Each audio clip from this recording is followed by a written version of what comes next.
Well, welcome everybody. Shelter in Presence is the title of my talk today. And before I get into it, I just want to mention that in the last couple of times that we've made our journey to Kettle Falls, Jane was preparing for an art of teaching class that she was doing online for Unity Worldwide Ministries. And she would have as her practice sharing with me what she was going to convey to her students. And one thing that she spoke about was particularly of value to me, and that is, in a part of the reading, there was the mention that our reality is really less composed of molecules and atoms and quantum material, but really the substance of life is stories. And when you think about that, most of what is our reality has more to do with the stories that we're living or living us than anything else. And so that's, to me, that's an important thing to bring into our awareness, especially when it comes to our looking at the story of Holy Week and the story of Easter. And yet, as we look at those stories, we know that in terms of our culture, they're functionally a dimension of our reality. But for me, I find myself somewhat awkward or uncomfortable, especially doing a Palm Sunday talk or an Easter talk or any talk that has to do with kind of validating a religious story that keeps the message, especially the message and words of Jesus, in such a reduced and redacted fashion. And so for me, I always bring up this presence, this idea.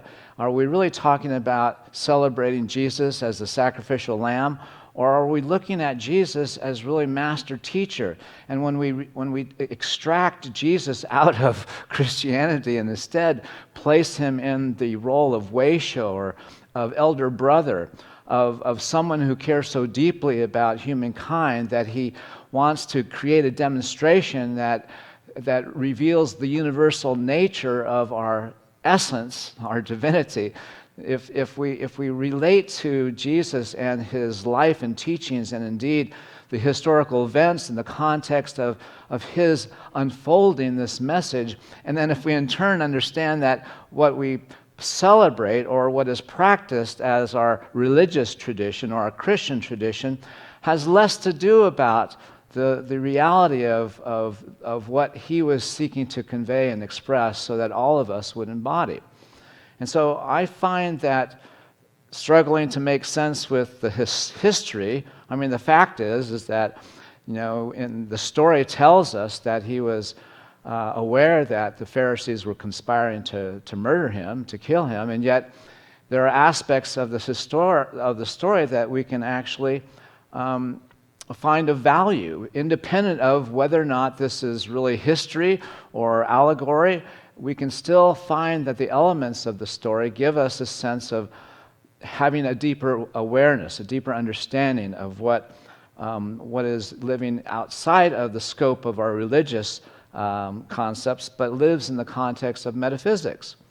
And so unity is a deep tradition in metaphysics, especially when it comes to looking at Scripture as being a manual for soul growth, recognizing that aspects of what is happening in Scripture, the people, the places, the things that take place, represent aspects of our own consciousness. And as we're able to see Jesus as representing our own higher self, as we see Jerusalem perhaps representing the consciousness of our spiritual nature.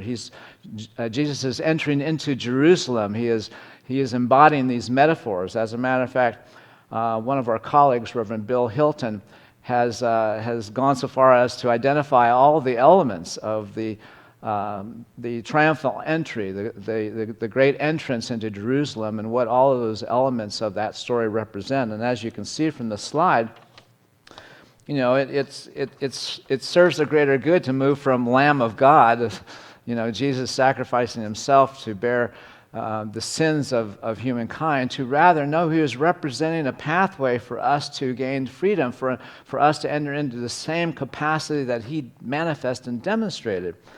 But in order for us to do that, we have to look beyond the doctrine, what the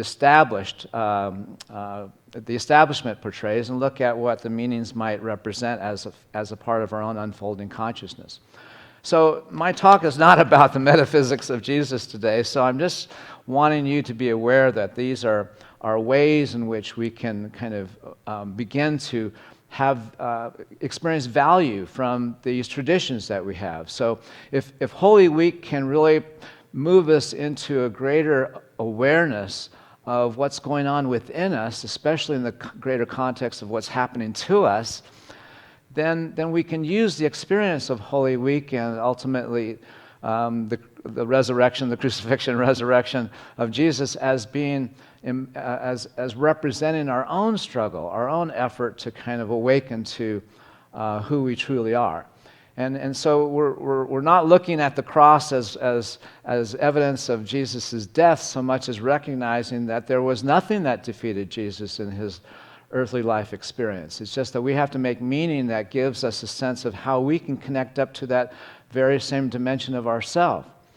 And so if we somehow, by virtue of what's happening in our world, the things with the pandemic and what we're now having to struggle with when it comes to re-identifying who we are. I mean, our whole identity seems to be being tweaked now that we have to reconfine ourselves to different ways of being and how we're having our life. And so if we feel entuned by the circumstances that are forced upon us, then it's time to shelter in presence. And so just think about for a moment the challenges that are happening in your own personal life. And then, as I mentioned earlier when I was talking about the impact that the pandemic is going to have on congregational ministry, it's affecting people in our church. There are people in our church whose businesses are shut down because of what's happening in our effort to reduce the amount of infections with the coronavirus.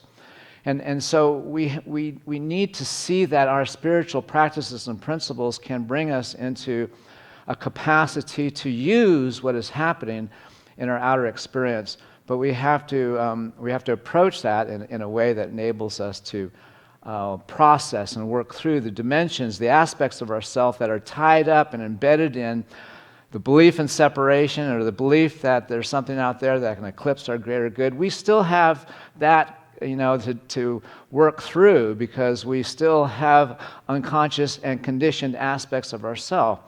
So whatever is happening that places us in relationship to some discomfort is grist for the millstone of our own becoming. And the idea of sheltering in presence means to be able to use what's happening as a way of finding a depth of connection to our own sense of well-being and worth, that we can allow a greater good to emerge in spite of the limitations that we're experiencing in our life. And so what if the very limitations then bring us into experiences that open us to new ideas, new creative ways of being with what's happening? Just like we're all in the struggle of converting to a virtual congregation, a virtual way of being connected in community. We are called to be innovative and creative, but we can't do that from the standpoint of believing that now we're in this condition, this struggle. And so we can work with what's happening. Shelter in presence means that we're able to apply spiritual practice to transforming any challenge. And by that, I'm not talking about making the challenge go away. I'm not talking about avoiding any outer experience. I'm talking about being able to be with what's happening, being able to welcome the experience, because it's a porthole to that part of us that is living in the disconnect. That's the first part of this work. But it also gives us an opportunity to parent that part of us that is really living the unintended consequences of our disconnect, of our conditioned self. And so let's look at these three steps and begin to see them as a way in which whatever's going on, we just take these three ways of working with what's happening so that we can find ourselves more empowered. And I'll use a personal example after I share these steps in just a minute. So the first step, or here are the three steps, so you don't have to wait for me to advance the slides, but since I can't see that far from my monitor, I'm just going to go ahead and look at this piece of paper while we go over this together. So the first step is we have to acknowledge the story that we're taking on with respect to what's happening.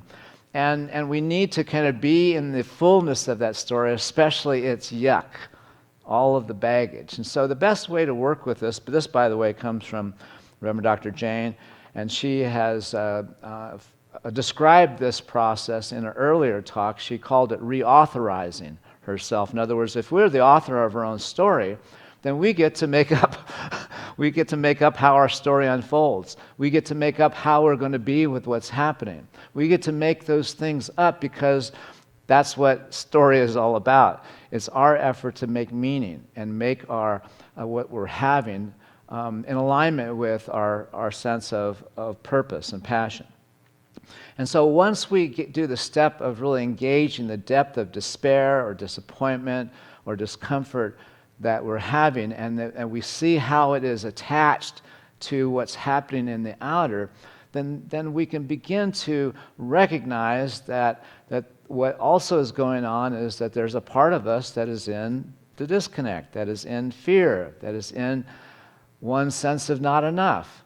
And we don't abandon this first step without recognizing that we're ultimately going to have to land at recovering that part of ourself, because part of our sheltering in presence is being present and awakening to what being in the moment can offer us as a way to express a greater good.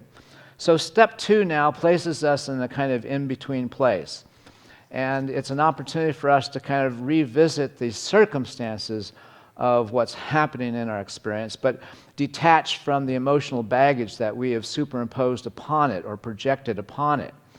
And so as we begin to just to simply say, okay, what, where, what, when, how, and then we can begin to sort of identify the aspects of the story, just like we do in metaphysical Bible interpretation. We look at who the characters are and what the places are and what are the dynamics associated with the story, and we begin to see all the things that are producing meaning and the depth of what's happening. But the neutral observer at least gets us to a place of being a little bit dispassionate about how it's living in our separate self and how it's landing on us, and more interested now in dealing with what is really happening in this moment. And then step 3 is once again realizing that there is a little boy or little girl deep down inside, and we have to get to that place where we unleash that. Our little boy or little girl is where the magic is. It's where we've come to play in God's playground. It's where we have given the gift of being able to use whatever is happening in our life to bring forth a capacity to let God happen and express through us. And so as we begin to recognize that we can systematically kind of be in the experience, I'm experiencing this overwhelm, I'm experiencing all this, the yuck in my life, but I'm aware now that this is a part of what happens in the tomb of transformation when we're seeking to hospice that part of us that is no longer aligned with reality with respect to our own divine essence, but instead needs to kind of diminish while our higher self brings forth a greater vision of who and what we are. But we first have to begin with acknowledging our separate self and bring compassion to that part of us. And then we have to get to a place where, okay, this is what I'm having. And the principle is, Dr. Gary says, if there's something I'm having, I can use it as if it's my abundance. And then we have to be in the awareness that before we can use something as our abundance, we have to feel that connection to our sense of well-being and worth. And then when we know our worth, we can be with what's happening out of a sense that this is for me. So as we welcome the experience, we begin to open to new ideas as to what's possible that we could not see until we have really set ourselves in the intention that when I shelter in presence, it's all for me. There's nothing that's outside of this intent. All right, so I'm going to wrap things up by just wanting to kind of express that while Jane and I live in this delight of what is basically being manifested before our very eyes, it's not to say that it has not been without effort, without a struggle. A lot of it has, but what I'm wanting to kind of mention is that one specific example. So let me make sure I express this correctly. As we've talked about in the past, that we ran into some hitches with respect to financing this thing, and we mentioned that we were coached into seeing that we had a resource, and that was my pension fund, and that we were advised that if we used that money on improving the property, which is our manse, we are as ministers allowed to withdraw from our pension if it's tax-free if we use it on our manse. At least this is what we were told. This was the story that was told to us. And as it turns out, so we discovered in the process of filling out our taxes that that was not entirely an accurate statement. So you can imagine the peril that plunged Jane and I into our own entombment experience, recognizing that we would now have a tax debt that would definitely be a cross that we would have to carry for a while. But suffice to say, we worked this process. We worked these steps. We got in and we talked about all the stuff that we could have as being our evidence that this was against us, even the people that we wanted Jane wanted to crucify. Maybe she'll talk about that afterwards. But the idea is that once we reconciled, no, how is this really for us? And we really got centered and really dealt with those parts of ourself that were still living in not enough. We got to this place where all of a sudden we saw things that became a part of the reality of what is. You know, interestingly enough, while we did spend a good portion of our pension, we didn't lose any of our pension in the pandemic.